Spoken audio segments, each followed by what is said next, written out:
Hi, my name is Faisal, and in this video, I'm going to tell you how you can download Python in Windows 11.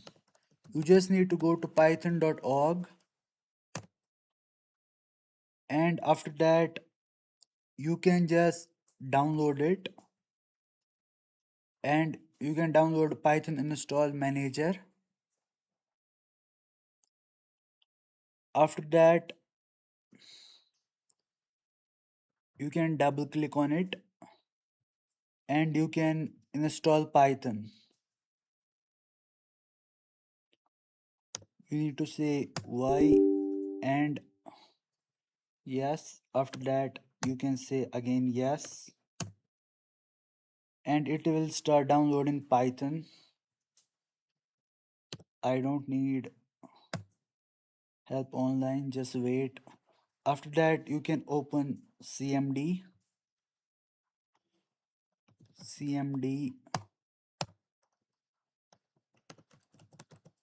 Python, and it Python has been installed.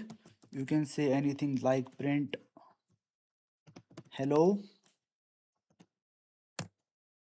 Just wait, sorry, I just made a typo. Print hello,